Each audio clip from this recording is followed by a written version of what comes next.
السلام علیکم ورحمۃ اللہ وبرکاتہ۔ الحمد للہ وحدہ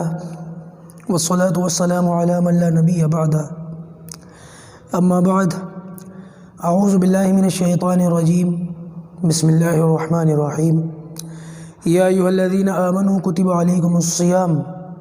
کما کتب علی الذین من قبلکم لعلکم تتقون۔ صدق اللہ العظیم۔ آپ سب واقف ہیں کہ یہ ہمارا رمضان المبارک کا کورس چل رہا ہے، اور آج کی ہماری جو نشست ہے یہ اسی سلسلے کی ایک کڑی ہے۔ آج انشاءاللہ ہم اس نشست میں چاند دیکھنے کے تعلق سے کچھ مسائل سیکھیں گے، کچھ آداب، کچھ اصول اور ضابطے سیکھیں گے۔ چاند دیکھنا اس کی بڑی اہمیت ہے، اس لیے کہ چاند کے دکھنے ہی سے روزے شروع ہوتے ہیں اور چاند کے دکھنے ہی سے روزے ختم ہوتے ہیں۔ اور صرف روزوں کا معاملہ نہیں، بلکہ چاند دیکھنے سے تقریباً اسلامی جتنے بھی نظم و ضبط ہیں سب کا تعلق ہے۔ عید الاضحیٰ میں عید کی نماز کا، بقرہ عید کے دن کا جو تعین ہے وہ بھی چاند دیکھ کر کے ہوتا ہے۔ محرم الحرام جو حرمت والا مہینہ بھی ہے اور اسلامی کیلنڈر کے لحاظ سے پہلا مہینہ بھی ہے، اس کے اندر عاشورہ کا دن اور اس کا روزہ وغیرہ، اس کا بھی پتہ کب چلے گا؟ جب اس کا چاند دیکھا جائے گا۔ تو بہرحال چاند کا دیکھنا اور چاند کے دیکھنے کے بعد اس کی رویت پر اسلامی مہینوں کا انحصار اور اسلامی اعمال کا ان پر انحصار، اس کی بڑی اہمیت ہے، کیونکہ رمضان المبارک کے روزے چاند دیکھ کر شروع ہوتے ہیں اور چاند دیکھ کر ہی ختم ہوتے ہیں۔ یہی معاملہ تراویح کا بھی ہے، چاند دیکھ کر تراویح شروع ہوتی ہے اور چاند دیکھ کر تراویح مکمل ہوتی ہے۔ تو اس لیے اس کی بڑی اہمیت ہے۔ غالباً 2011 یا 12 میں، سن 2011 یا 12 میں، آج سے 10 سال پرانی بات ہے، ایک موقع ایسا آیا تھا کہ شعبان کی 29ویں تاریخ تھی اور ملک بھر میں چاند دیکھنے کا اہتمام کیا گیا، لیکن چاند کا کہیں سے کوئی خبر موصول نہیں ہوئی۔ رات 11 بجے تقریباً خبر ملی کہ ہاں چاند دیکھا گیا ہے اور اس کے یقینی گواہ موجود ہیں اور باقاعدہ چاند کے ثبوت ہیں۔ تو اس وقت رات کے 11 بجے لوگوں نے مسائل پوچھے کہ اب اس صورت کے اندر تراویح تو پڑھی نہیں تھی، 11 بج گئے تھے، چاند کا انتظار کرتے کرتے لوگوں نے کیا کیا، عشاء پڑھی اور بغیر جماعت کے وتر پڑھے اپنے اپنے گھر چلے گئے۔ جب چاند کی خبر ہوئی تو مسجد میں لوگ اکٹھے ہو گئے، علماء کی میٹنگ ہوئی کہ کیا کریں، اب کیا کریں، تراویح کل سے پڑھیں یا آج سے پڑھیں، اور آج سے پڑھیں تو وتر پڑھ چکے ہیں، اس کا کیا کریں؟ تو پھر یہ جواب دیا گیا کہ کیونکہ تراویح چاند دیکھ کر شروع کی جاتی ہے اور چاند دیکھ کر ہی ختم کی جاتی ہے، لہٰذا چاند کی اطلاع مل گئی اور صبح ہونے میں اچھا خاصا وقت باقی ہے، لہٰذا تراویح باجماعت پڑھی جائے۔ اور جن لوگوں نے وتر پڑھ لیے ہیں وہ فارغ ہیں، کوئی بات نہیں، تراویح کے بعد پھر باجماعت وتر نہیں ہوں گے، باجماعت وتر کل سے شروع ہوں گے۔ یہ واقعہ آج بھی مجھے اچھی طریقے سے یاد ہے۔ تو اس کی بڑی اہمیت ہے چاند کے دیکھنے کی۔ دیکھیے، چاند دیکھنے میں 2 باتیں یاد رکھیے گا۔ سب سے پہلے تو میں سبق شروع کرنے سے پہلے چند ایک باتیں آپ لوگوں کے سامنے دہرا دوں۔ میں نے آپ سے پہلے بھی چند ایک باتیں کہی تھیں، پھر دوبارہ کہہ دیتا ہوں کہ یہ ہماری یہ جو ترتیب ہے، ہمارا یہ جو پڑھنے پڑھانے کا سلسلہ ہے، اس کو بیان کی طرح نہیں لینا ہے۔ یہ کوئی بیان نہیں ہو رہا ہے جیسے جمعے کی ایک رسمی تقریر ہو رہی ہے یا کوئی ویسی کوئی جلسہ جلوس ہو رہا ہے، اس کے اندر کوئی مقرر صاحب آ کے تقریر کر رہا ہے۔ یہ تقریر اور بیان نہیں ہے، یہ باقاعدہ سبق ہے، سبق ہو رہے ہیں۔ آپ کو بالکل اسٹوڈنٹس کی طرح، طلباء کی طرح، سبق کی طرح اس کو لینا ہے۔ جب آپ اپنے موبائل کی اسکرین پر یا کسی ایسی چیز پر ان باتوں کو سن رہے ہوں تو باقاعدہ اس کو سامنے رکھ کر کے سنیں۔ یہ نہ ہو کہ اس کو اسٹارٹ کر کے جیب میں ڈال دیا اور اپنے کاموں میں لگ گئے، نہیں، باقاعدہ جو آداب ہیں اس کا خیال رکھیں گے۔ آپ اس کو سامنے رکھیں گے، ہاتھ میں آپ کے نوٹ بک ہو، کاپی پینسل ہو، اور اپنے جو چیزیں بتائی جائیں ان کو لکھیں۔ جہاں جہاں پر بھی مطلب نبی کریم صلی اللہ علیہ وسلم کا نام مبارک آئے، آپ درود شریف پڑھیں صلی اللہ علیہ وسلم، بلند آواز سے پڑھیں تاکہ اگر کوئی آس پاس بیٹھا ہوا ہو تو اس کو بھی تلقین ہو جائے۔ دوسرا یہ کہ میں نے کہا تھا کہ باوضو بیٹھیں، وضو کر کے بیٹھیں، اتحیات کی طرح بیٹھیں اور اس نیت سے علم سیکھیں کہ انشاءاللہ اس پر عمل کریں گے اور دوسروں کو اس کے بارے میں بتائیں گے، دوسروں تک یہ علم پہنچائیں گے۔ چلیے چاند دیکھنے کے تعلق سے باقاعدہ میں بات شروع کرتا ہوں۔ جیسے کہ میں نے کہا آپ لوگ امید ہے کہ پینسل وغیرہ لے کر کے بیٹھ گئے ہوں گے۔ اب جو باتیں آئیں گی، جو مسائل اور اصول آئیں گے، ان کو آپ لکھیں گے انشاءاللہ۔ سب سے پہلی بات تو یاد رکھیں کہ چاند دیکھنے میں دو چیزیں ہوتی ہیں، نمبر 1 رؤیت، نمبر 2 شہادت۔ رؤیت کا مطلب یہ ہے کہ بندہ خود چاند دیکھے، میں نے خود چاند اپنی آنکھوں سے دیکھا ہو، افق پر چاند مجھے نظر آیا ہو، اس کو رؤیت کہتے ہیں۔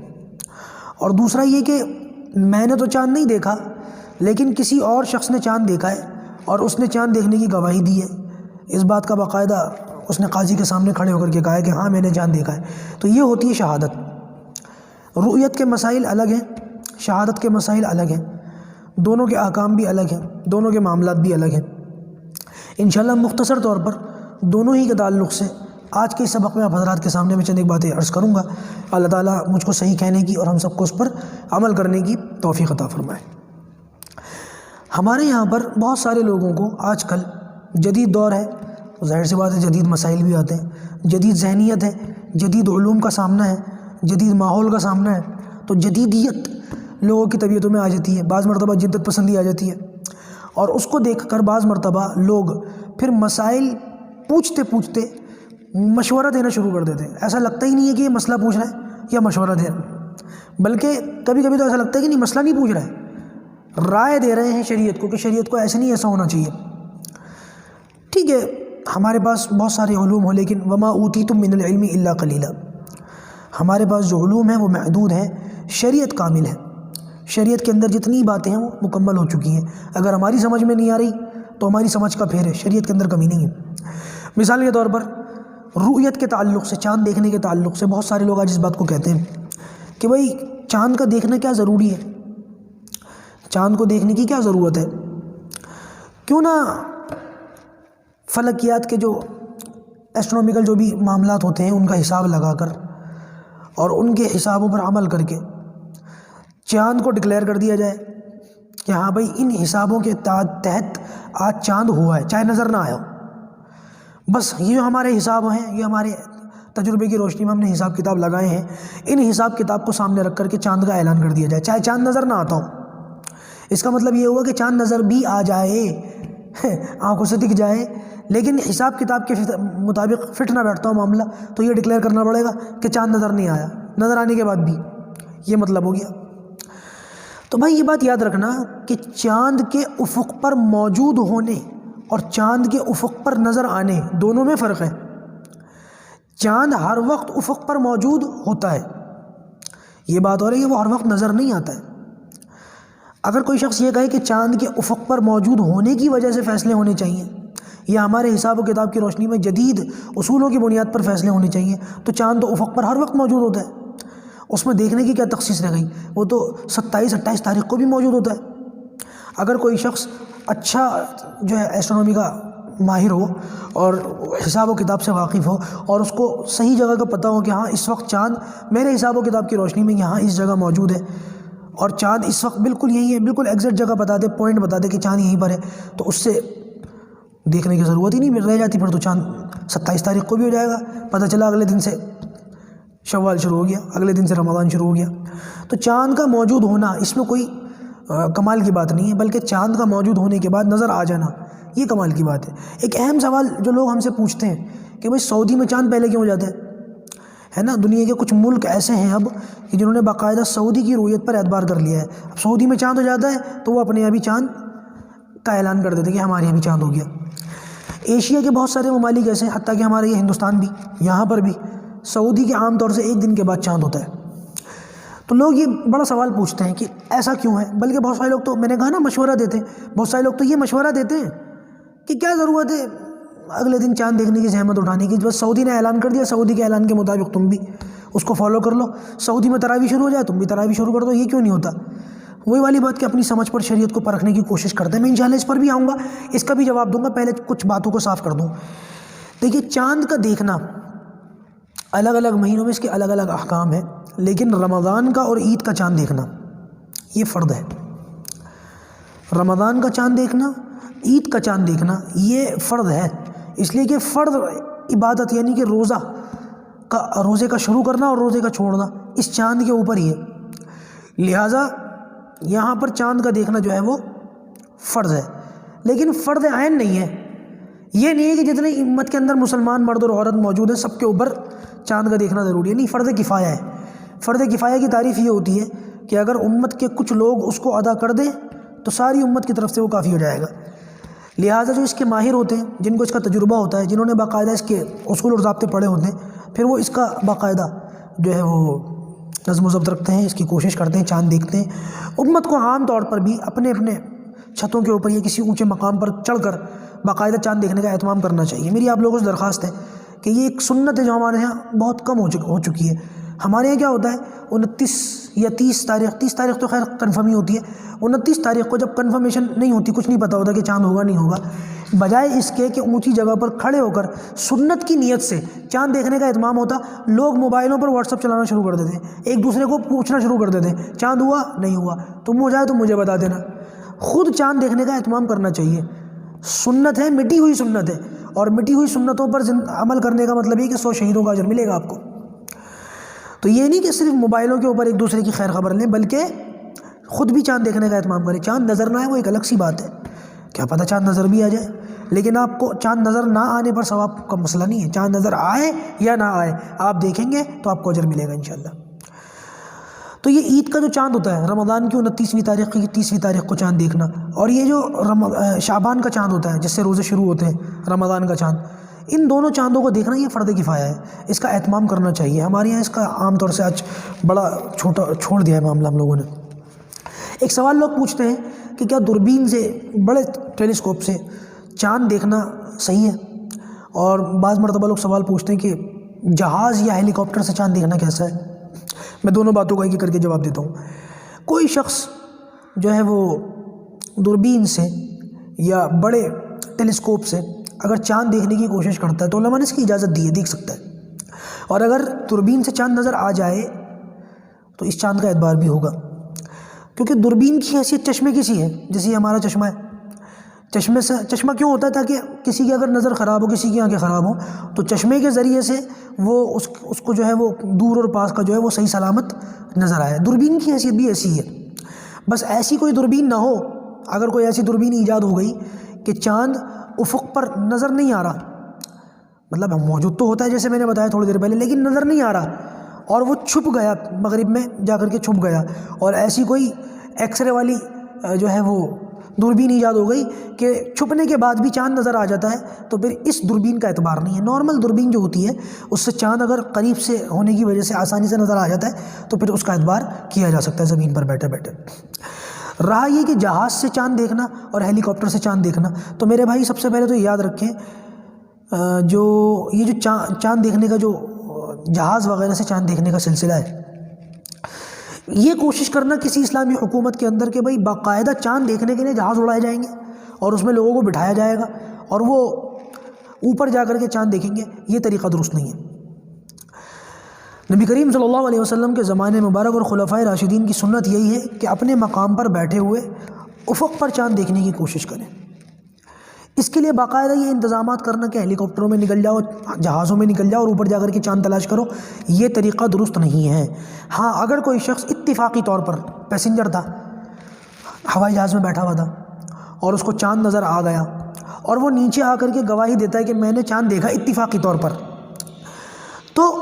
اس کی گواہی معتبر ہو سکتی ہے، لیکن ایک کنڈیشن ہے، وہ یہ کہ جس جہاز میں بیٹھ کر اس نے چاند دیکھا ہے وہ جہاز 20-25 ہزار فٹ کی بلندی پر ہو اور وہاں پہنچ کر اس نے چاند دیکھا ہو، اور وہاں پہنچ کر چاند ایسے دیکھا ہو کہ جس جگہ وہ ہوائی جہاز ہے اس جہاز کے نیچے جو شہر یا بستی ہے آسانی سے ان لوگوں کو وہاں سے چاند نظر نہ آیا ہو، اس چاند کا کوئی اعتبار نہیں ہے۔ 20-25 ہزار فٹ 15,000 فٹ اوپر جانے کے بعد چاند کا دیکھنا اور آسانی سے چاند دیکھنے کے بعد نیچے آ کر کے اس کا اعلان کرنا، اس کا اعتبار نہیں کیا جائے گا، اس لیے کہ اتنے ہزاروں فٹ کی بلندی سے پھر رویت بدل جاتی ہے اور رویت کے بدلنے سے پھر اس کا اعتبار نہیں ہوتا۔ ہاں، ہیلی کاپٹر سے اگر کوئی اتفاقی طور پر چاند دیکھ لے تو اس کا اعتبار ہوگا، ظاہر سی بات ہے ہیلی کاپٹر 20-25 ہزار فٹ کی بلندی پر نہیں اڑتا، وہ نیچے اڑتا ہے، لہٰذا اگر اس پر کوئی بیٹھا ہو اور وہاں سے کسی کو چاند نظر آ جائے تو وہ شہادت دے سکتا ہے اور اس کی شہادت کے مطابق جو ہے عمل بھی کیا جا سکتا ہے۔ ایک بار یہ یاد رکھیے گا کہ شہادت اور خبر یہ دو الگ الگ چیزیں ہیں، دونوں میں بڑا فرق ہے۔ ہمارے یہاں پر ٹیلی فون سے، تار سے، خط سے، ریڈیو سے جو خبریں ملتی ہیں وہ شہادت نہیں ہوتی، وہ خبریں ہوتی ہیں۔ اخبار وغیرہ کے ذریعے سے جو خبریں ملتی ہیں ان کی حیثیت وہی ہے۔ اور شہادت کا مطلب یہ ہے کہ کوئی شخص قاضی کے سامنے کھڑے ہو کر باقاعدہ چاند کے دیکھنے کا اعلان کرے کہ ہاں میں نے چاند دیکھا ہے، میں اس بات کی گواہی دیتا ہوں، میں نے خود دیکھا ہے، یہ گواہی ہے۔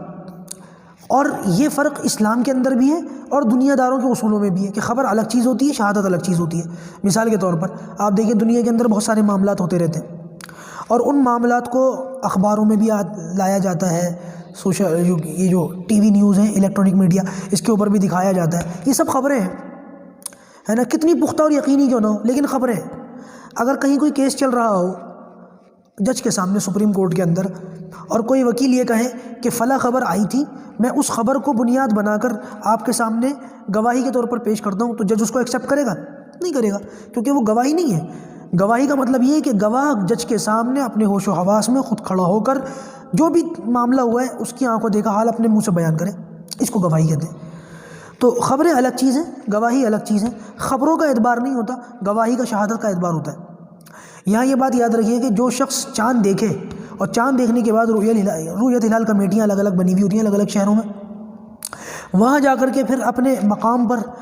گواہی دیتا ہے کہ میں نے چاند دیکھا ہے، تو گواہی کے لیے چند جو ہیں باتیں اس کو آپ یاد رکھیے گا، کچھ شرائط ہیں جن کا معلوم ہونا ضروری ہے۔ جس نے چاند دیکھا ہو وہ مسلمان ہو، مسلمان کی گواہی چلے گی، عقل مند ہو، بالغ ہو، پاگل نہ ہو، بچہ نہ ہو، مسلمان ہو، عقل مند ہو، بالغ ہو، اس کی آنکھیں ٹھیک ہوں، یہ بھی ایک شرط ہے۔ دو تین شرطیں تو یہ ہر معاملے میں ملتی ہیں، مسلمان کا عاقل ہونا، آزاد ہونا، مسلمان ہونا، بالغ ہونا، لیکن یہ شرط صرف رؤیت کے معاملے میں، اس کی آنکھیں بھی درست ہوں، آنکھوں میں کوئی خرابی نہ ہو۔ اور ایک شرط یہ ہے کہ یہ عادل ہو، انصاف کی بات کرتا ہو، ظالم نہ ہو۔ اپنے لیول پر ہر انسان اپنے لیول پر اپنے آپ کو جانچے کہ میں کیسا ہوں، کاروبار میرا کیسا ہے، گھر والوں کے ساتھ میرا رویہ کیسا ہے، میں انصاف کرتا ہوں یا میں جو ہے ظلم کرتا ہوں، ظالم نہ ہو۔ دوسرا علماء نے یہ فرمایا کبیرہ گناہوں سے بچتا ہو اور صغیرہ گناہوں پر اصرار نہ کرتا ہو۔ کبیرہ گناہوں سے تو بچتا ہو کہ کبیرہ گناہ ہے، اللہ تعالیٰ کی نافرمانی میں کیسے کروں، اور صغیرہ گناہوں کو یہ سوچ کر کہ صغیرہ ہی تو ہے، چھوٹے ہی تو ہیں، کوئی بات نہیں، ڈٹ جاتا ہو، روزانہ کرتا ہو، یہ دونوں باتیں غلط ہیں۔ لیکن یہاں سے یہ اصول بھی نکلا، بہت سارے علماء نے اس بات کو کہا ہے باقاعدہ کہ جو شخص داڑھی کاٹتا ہو اس کی گواہی نہیں قبول ہوتی۔ بہت سارے علماء نے کتابوں کے اندر یہ مسائل لکھے ہیں۔ جو شخص باقاعدہ داڑھی منڈاتا ہو، داڑھی کی زکوٰۃ نکالتا ہو، اس کی گواہی قبول نہیں ہے۔ اندازہ لگائیں کہ کتنا حساس مسئلہ ہے۔ کتنے لوگ ایسے ہیں داڑھی نہیں رکھتے، سنت کو ادا نہیں کرتے، کتنے معاملات ہیں ایسے۔ بہت سارے علماء نے تو یہاں تک فرمایا جو شخص ننگے سر بازاروں میں گھومتا ہو، ٹوپی نہ لگاتا ہو، ایسے شخص کی بھی گواہی قبول نہیں ہے۔ تو انشاءاللہ عز و جل ہم کوشش کریں گناہ صغیرہ ہوں یا کبیرہ ہوں دونوں ہی سے بچنے کی، اپنی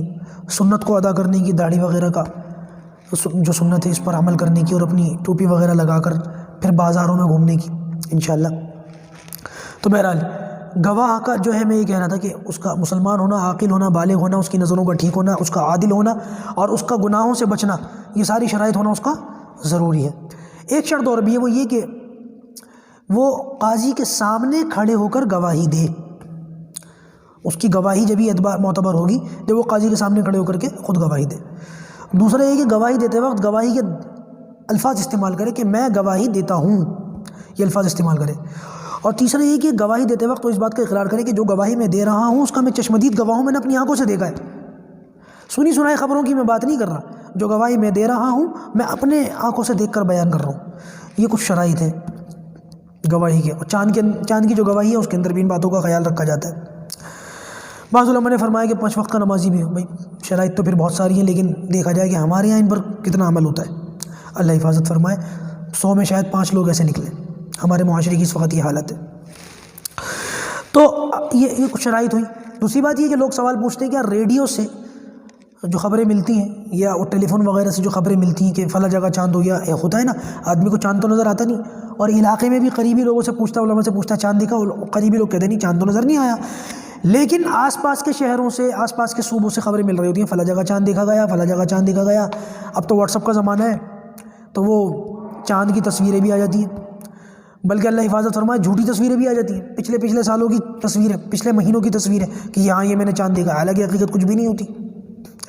تو یہ بات یاد رکھیے گا کہ کیا واٹس ایپ سے، فون سے، ریڈیو سے، ان کے ذریعے سے، جیسے میں نے بھی کہا یہ شہادت نہیں ہے تو خبریں، کیا ان سے ملنے والی خبروں کا اعتبار کر کے چاند ڈکلیئر کیا جا سکتا ہے؟ تو علماء نے فرمایا کہ یہ خبریں اسلامی شریعت کی جو اصول اور آداب ہیں، ان آداب اور اصولوں کے مطابق اگر یہ خبریں موصول ہوئی ہوں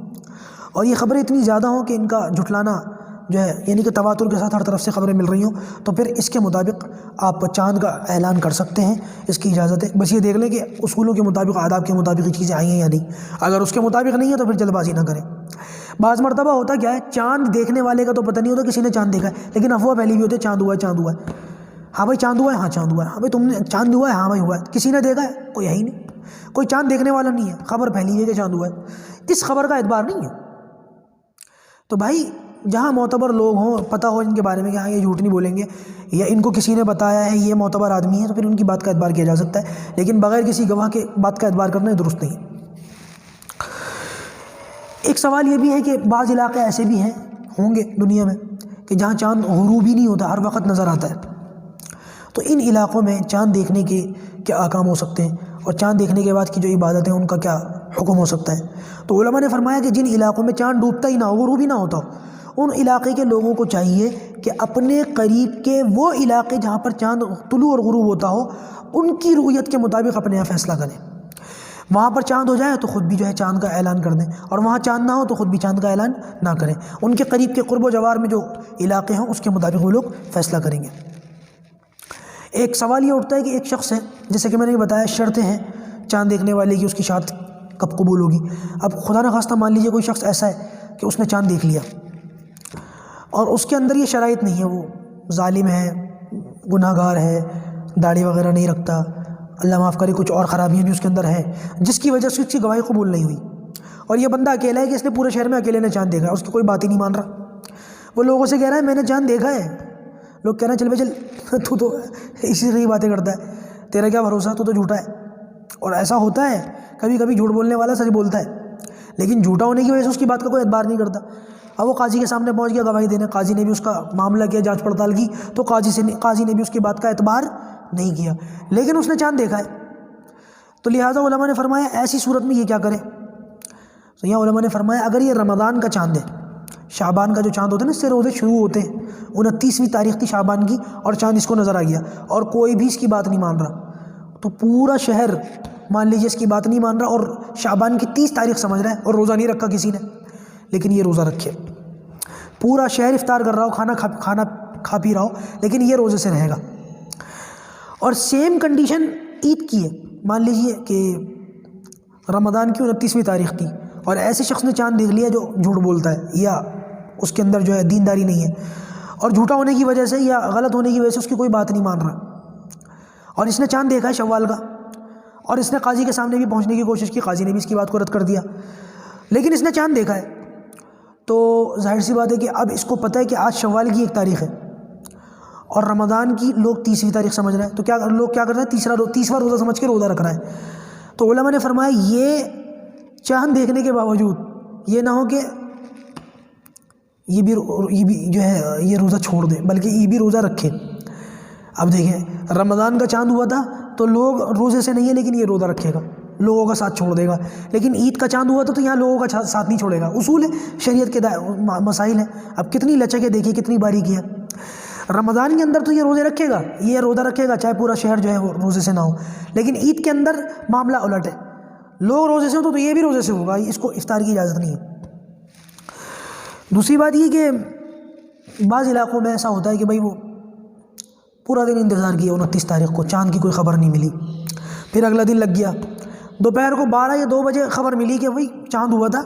خبر دیر سے پہنچی ہے، تو لہٰذا اس صورت کے اندر کیا کیا جائے؟ تو علماء نے فرمایا کہ اس صورت کے اندر جو ہے وہ اگر رمضان کا ہے معاملہ کہ بھائی کل شعبان کی 29ویں تاریخ تھی اور آج تو روزہ تھا، کسی نے روزہ رکھا ہی نہیں، تو لہٰذا سب لوگ جو ہیں وہ ظاہر سی بات ہے روزہ کسی کا ہے نہیں، تو اسی وقت جو ہے وہ کھانا پینا چھوڑ دیں. کھانا پینے کا یہ مطلب ہے کہ روزے کی طرح رہیں. روزہ نہیں ہے کسی کا لیکن روزے کی طرح رہیں. اور پھر اگلے دن سے روزے رکھنا شروع کر دیں اور عید کے بعد ایک روزے کی قضا کریں. یہاں کسی پر کوئی گناہ نہیں ہوگا, بس ایک روزے کی قضا کر لیں بعد میں. اور اگر یہ معاملہ عید کا ہو, لوگوں نے بہت چاند کا انتظار کیا لیکن کوئی خبر نہیں ملی, اگلے دن 12 بجے یا دوپہر کو 2 بجے خبر ملی کہ آج تو روزہ نہیں ہے, آج تو عید ہے, تو علماء نے فرمایا کہ روزہ توڑ دو.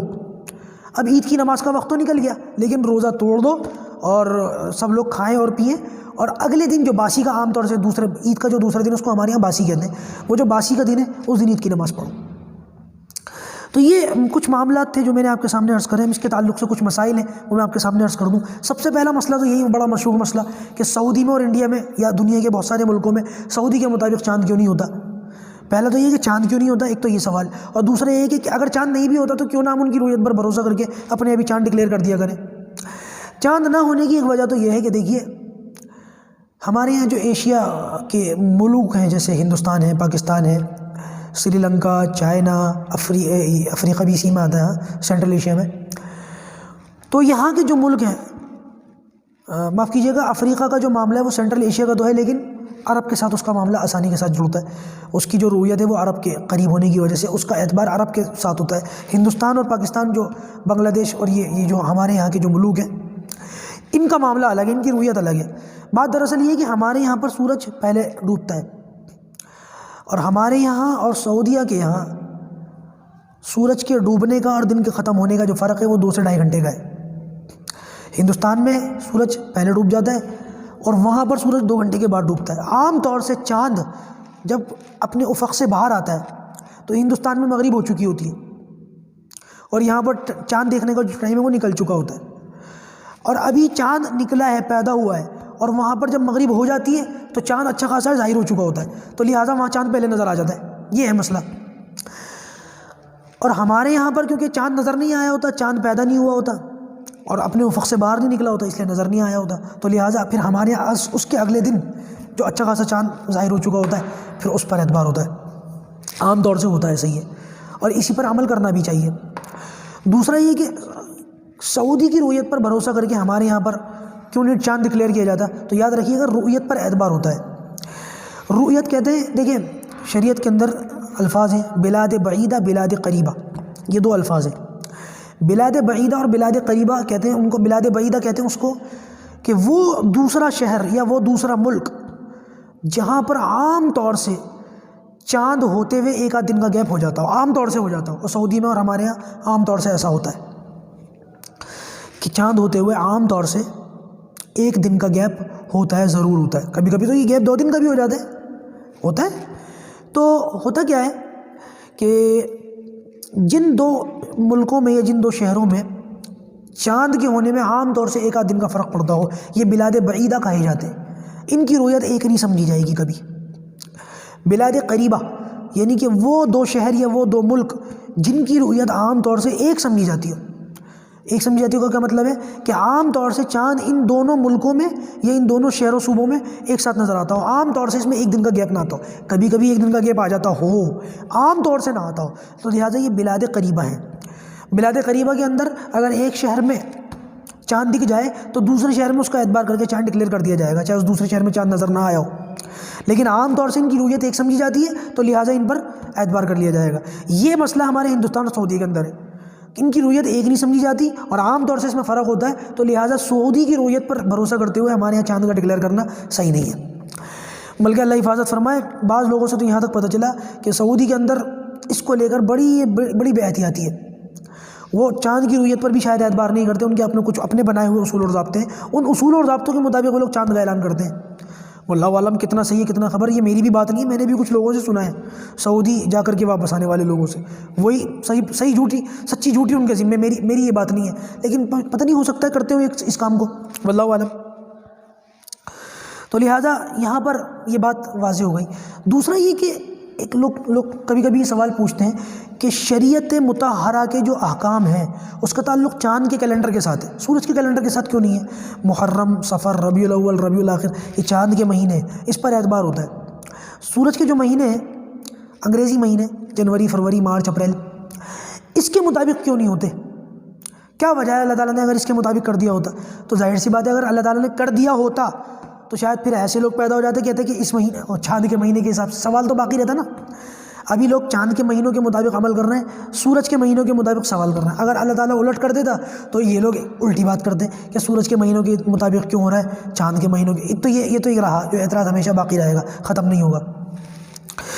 لیکن میں سمجھتا ہوں کہ یہاں پر ایک اللہ تعالیٰ نے ایک بڑی بہت زبردست جو ہے حکمت ہے، وہ ہمارے لیے میں سمجھتا ہوں کہ بہت بڑی بات بھی ہے کہ چاند کے جو مہینے ہیں اس کے مطابق جب ہم کوئی بھی عبادت انجام دیتے ہیں، جیسے کہ رمضان کے روزے ہیں، تو یہ رمضان کے روزے چاند کے مہینوں کے مطابق آنے کی وجہ سے یہ روزے کبھی گرمی میں بھی آتے ہیں، کبھی سردی میں بھی آتے ہیں، اور کبھی کبھی جو ہے یہ برسات کے مہینے میں بھی آتے ہیں۔ کبھی دن بہت چھوٹا ہوتا ہے، دسمبر جنوری کے اندر بھی روزے ہوتے ہیں، اور کبھی دن بہت بڑا ہوتا ہے جون جولائی کے اندر، جیسے ابھی ہم روزہ رکھ رہے ہیں۔ مجھے یاد ہے بچپن میں 10-11 سال کی عمر تھی، تو اس وقت میں سردی میں روزے آتے تھے،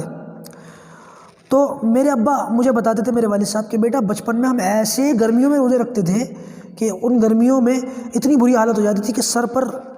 بار بار جو ہے پانی اونڈیلتے تھے گرمی کی وجہ سے، روزے کی سختی۔ میں نے پتہ نہیں کیسی باتیں کر رہا ہے، ہمیں تو ایسا محسوس ہی نہیں ہوتا، اب محسوس ہوتا ہے۔ وہ باتیں جو ہمارے والد صاحب ہمیں بتاتے تھے، یہ باتیں ہم اپنے بچوں کو بتائیں گے۔ تو یہ ایک بہت بڑا اللہ تعالیٰ نے معاملہ رکھ دیا کہ ہر طرح کی عبادت، صرف رمضان نہیں، روزہ،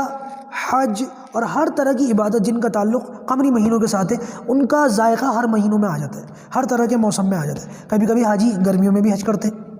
سردیوں میں بھی حج کرتے ہیں۔ قربانی کے جو معاملات ہیں وہ سردیوں میں بھی آتے ہیں، گرمیوں میں بھی آتے ہیں، یہ روزے کا معاملہ ہے۔ دوسری بات یہ کہ اگر اللہ تعالیٰ یہ جو ہے شرعی احکام کا فیصلہ چاند کے مطابق نہ کر کے جو ہے انگریزی مہینوں کے مطابق کر دیتا، تو یہ بات ہر آدمی اچھی طریقے سے جانتا ہے کہ دنیا میں جب آدھے حصے میں سردی ہوتی ہے تو دوسرے آدھے حصے میں گرمی ہوتی ہے، یہ پکی بات ہے۔ تو اگر صرف انگریزی مہینوں کے مطابق روزے آتے تو ظاہر سی بات ہے دنیا کے وہ حصے جو 6 مہینے ہمیشہ ٹھنڈے رہتے ہیں اور 6 مہینے وہ حصے جو ہمیشہ گرم رہتے ہیں،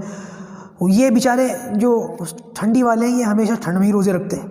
اور یہ جو گرمی والے ہیں یہ ہمیشہ گرمی میں ہی روزے رکھتے ہیں۔ ان کو کبھی چھوٹے روزے کی لذت محسوس نہ ہوتی، اور ان کو کبھی بڑے روزے کی جو ہے تھکاوٹ اور پریشانی آزمائش محسوس نہ ہوتی۔ تو یہ اللہ تعالیٰ کا معاملہ ہے کہ یہ عبادتیں پوری دنیا کے اندر ہر مہینے میں ہر موسم میں گھومتی رہتی ہیں، ہر سال 10-12 دن کا فرق پڑ جاتا ہے، یہ اللہ تعالیٰ کا بڑا فضل ہے۔ چلیے یہاں کچھ ایک مسائل ہیں اس کے تعلق سے، انشاءاللہ عز و جل میں ان مسائل میں سے چند ایک کو کور کر لیتا ہوں، پھر اس کے بعد اپنی بات کو ختم کرتے ہیں، وقت بھی تقریباً پورا ہونے کو آیا ہے۔ ایک سوال ساتھی پوچھتے ہیں کہ اگر کوئی شخص وہ جو ہے جہاز میں بیٹھا ہوا ہے، ہوائی جہاز میں بیٹھا ہوا ہے، اور ہوائی جہاز میں بیٹھا ہونے کی وجہ سے اس کو سورج نظر آ رہا ہے، جہاز بہت بلندی پر ہے، 20-25 ہزار فٹ کی بلندی پر، اور وہاں سے اس کو سورج نظر آ رہا ہے، اور جہاز جس بستی کے اوپر ہے، مان لیجیے دلی شہر کے اوپر ہے، تو دلی شہر میں نیچے شہر کے لوگ افطار کر چکے، ان کا سورج ڈوب چکا ہے، ہوتا ہے نا۔ مان لیجیے شام کے 7 بجے سورج ڈوب جاتا ہے، 7 بج گئے، سورج ڈوب گیا، لوگ افطاری کر رہے ہیں، لیکن یہ بیچارہ 20-25 ہزار کی فٹ کی بلندی پر ہونے کی وجہ سے اس کو سورج نظر آ رہا ہے، اور فلائٹ میں اناؤنسمنٹ ہو رہی ہے کہ سورج ڈوبنے کا جو ٹائم تھا دلی شہر کے مطابق وہ پورا ہو گیا ہے، اور دلی والے نیچے افطار کر رہے ہیں، لہٰذا آپ لوگ دلی والے تو نہیں ہے لیکن دلی کے اوپر آپ سفر کر رہے ہیں، تو لہٰذا آپ بھی افطاری کر لیں۔ علماء نے منع فرمایا جب تک سورج نظر آ رہا ہو تب تک افطار نہ کریں، جب سورج ڈوب جائے، یعنی کہ اوپر کے لوگوں کو جب سورج غروب دکھ جائے، ہاں سورج ڈوب گیا، اب یہ لوگ افطار کریں، ورنہ جب تک سورج نظر آتا رہے تب تک یہ لوگ روزے سے رہیں، روزہ نہ توڑیں۔ یہی معاملہ کسی بلند و بالا عمارت کا ہے، کوئی بہت اونچی عمارت ہو جہاں پر جو ہے جیسے برج خلیفہ ٹائپ جو بادلوں سے بھی اوپر چلی گئی۔ ایک لطیفہ مجھے یاد آیا، پہلے لطیفہ سناتا ہوں پھر مسئلہ بتاتا ہوں، کہ کسی گاؤں میں کوئی بیچارے سیدھے سادے دیہاتی ٹائپ آدمی رہتے تھے، بیٹے کو پڑھایا لکھایا، بیٹے کا نام عیسیٰ تھا، عیسیٰ پڑھایا لکھایا، پڑھا لکھا کر کے اسے دبئی بھیج دیا، اس کی دبئی میں جاب لگ گئی، اور وہ لکھا ہے لطیفہ کہ وہ دبئی کے اندر کسی بہت اونچی غالباً برج خلیفہ ٹائپ یا برج خلیفہ ہی میں اس کی عمارت اس عمارت کے ٹاپ میں سب سے اوپر والا جو فلور تھا وہاں اس کی جاب لگ گئی، وہاں اس کو آفس دیا گیا۔ تو یہ بیچارے جو دیہات میں رہتے تھے، کھیتی باڑی دیکھتے تھے ساری زندگی، کبھی گاؤں سے باہر نہیں گئے، ان کو بیٹے نے ایک دن خط بھیج کر کے بلوایا، ابا میری یہاں جاب لگ گئی، آئیے میرا آفس وغیرہ دیکھیے۔ تو یہ صاحب جو ہے وہ ہوائی جہاز میں بیٹھے اور دبئی پہنچ گئے۔ جب پہنچے تو بیٹا تو ایئرپورٹ نہیں پہنچ سکا کام کی وجہ سے ریسیو کرنے، لیکن اس نے ڈرائیور کو بھیج دیا۔ تو ڈرائیور جو ہے وہ ان کو گاڑی میں بٹھا کر کے آفس تک لے کے گیا، اور لفٹ میں جب بھیجا تو لفٹ عام طور سے وہ آؤٹ ڈور ایریا جو ہے وہ دکھاتی ہے، شیشے والی لفٹ جو اندر نہیں ہوتی، باہر کی طرف کا جو ہے معاملہ ہوتا ہے۔ تو بڑے میاں جو ہیں وہ لفٹ کے اندر کھڑے ہو گئے، لفٹ اوپر جا رہی ہے، اور وہ بیچارے جو کبھی گاؤں سے باہر نہیں نکلے وہ یہ منظر دیکھ رہے ہیں کہ بڑی اونچی اونچی عمارتیں وہ بھی نیچے ہو گئیں، چھوٹی چھوٹی ہو گئیں، سڑکیں چھوٹی ہو گئیں، گاڑیاں چھوٹی ہو گئیں۔ تو بڑی حیرانی کے ساتھ جو ہے ڈرائیور کی طرف منہ کر کے کہا کہ بھائی تو کون سے عیسیٰ کے پاس لے کے جا رہا ہے؟ میرے بیٹے عیسیٰ کے پاس لے کے جا رہا ہے یا عیسیٰ علیہ السلام کے پاس لے کے جا رہا ہے، جن کو اللہ تعالیٰ نے اٹھا لیا تھا دوسرے آسمان پر؟ تو یہ ایک لطیفہ ہے۔ تو بہرحال عرض یہ کر رہا تھا کہ جو معاملہ جہاز میں، ہوائی جہاز کے اندر بیٹھا ہوا اوپر والے شخص کا ہے جس کو سورج نظر آ رہا ہو، یہی کا یہی ہو معاملہ کسی اونچی عمارت میں بیٹھے ہوئے شخص کا ہے۔ اگر کوئی شخص روزے دار ہو، اونچی عمارت میں بیٹھا ہوا ہو، اور وہ اس عمارت کہ جس شہر میں وہ عمارت ہے اس شہر میں نیچے والوں کے لیے سورج ڈوب چکا ہو اور وہ افطاری کر بھی رہے ہوں، لیکن اس کو اونچا ہونے کی وجہ سے سورج نظر آ رہا ہو، تو یہ افطاری نہیں کر سکتا، اس کے لیے اس کو اجازت نہیں ہے اس بات کی کہ افطاری کرے۔ انشاءاللہ اس کے تعلق سے اور بھی مسائل ہیں، لیکن وقت کیونکہ اجازت نہیں دے رہا تو ہم اپنی بات کو یہیں پر سمیٹتے ہیں۔ آپ لوگوں سے بھی درخواست ہے، آپ کے ذہن میں کوئی بات آئی ہو، کوئی سوال آیا ہو تو پوچھ لیجئے گا، واٹس ایپ کے اوپر بھی اور یوٹیوب کے ہماری جو ویڈیو کے نیچے جو کمنٹس وغیرہ کا جو سلسلہ ہے آپ یہاں پہ بھی سوال کر سکتے ہیں، انشاءاللہ آپ کو جواب دیا جائے گا۔ تھوڑی دیر ہو سکتی ہے لیکن انشاءاللہ عز و جل جواب ضرور دیا جائے گا، اس بات سے آپ مایوس نہ ہوں۔ اور اس تعلق سے جو بھی مسائل ہیں، کیونکہ مسائل ہیں لیکن انشاءاللہ اب آگے کے سبق کے اندر اس کو ہم جو ہے دیکھیں گے۔ اللہ تعالیٰ ہم سب کو ان باتوں پر کہنے سننے سے زیادہ عمل کرنے کی توفیق عطا فرمائے۔ وآخر دعوانا الحمدللہ رب العالمین۔ السلام علیکم ورحمۃ اللہ وبرکاتہ۔